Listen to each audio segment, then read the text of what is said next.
ही केकरा ले भोरे भोरे के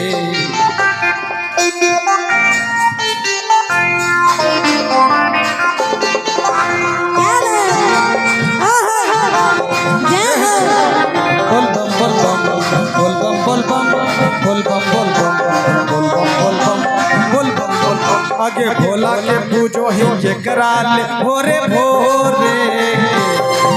आगे भोला के पूजो ही केकरा ले भोरे भोरे के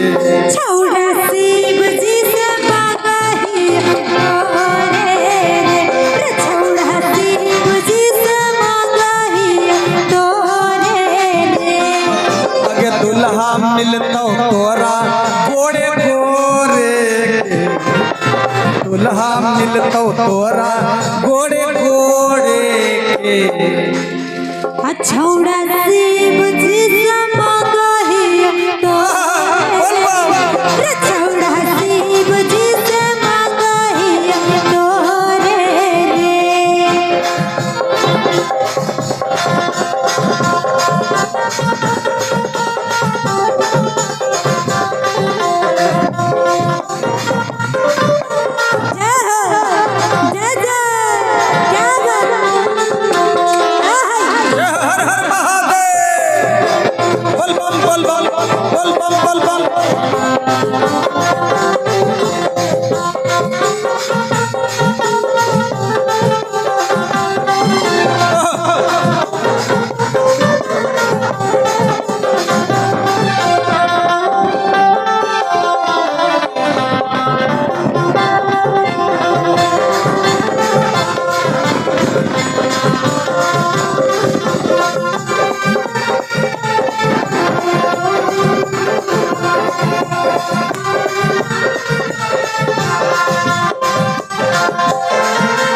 जे हो तोर सपनवा पूरा कर तो भोलेनाथ गे अरे मने मने मान लियो तोरा पति देव रे जे हो तोर सपनवा पूरा कर तो महादेव गे अरे मने मने मान लियो तोरा पति देव रे आगे माला चढ़ाबो ही केकरा ले जोड़े जोड़े आगे माला चढ़ाबो ही केकरा ले जोड़े जोड़े छौड़ा शिव जी से मांगा ही तोरे छौड़ा शिव जी से मांगा ही तोरे रे आगे माला चढ़ाबो ही केकरा ले जोड़े जोड़े आगे माला चढ़ाबो ही केकरा ले जोड़े जोड़े छौड़ा शिव जी से मांगा ही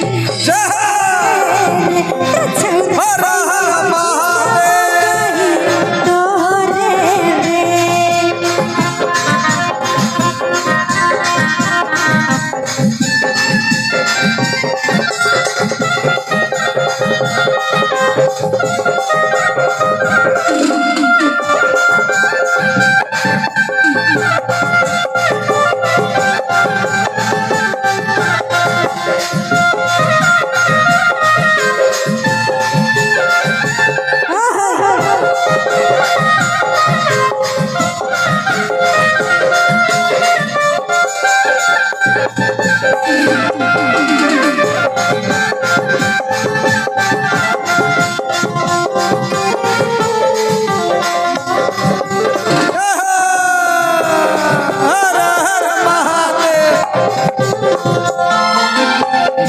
बसिया तोर गे प्यार गेला भरावा अरे शादी करके जइबो हम छौरा तोरे घरवा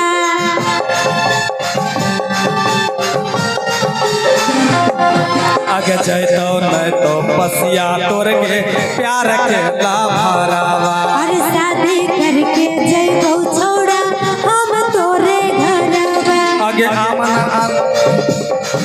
आगे आमन बासित नंदन रहतो घोड़े के आगे आमन बासित नंदन रहतो जोड़े के छौरा शिव जी से मांगा ही तोरे रे छौरा शिव जी से मांगा ही तोरे रे आगे ही जेकरा ले भोरे भोरे के भोला के पूजो ही जेकरा ले भोरे भोरे के छौरा से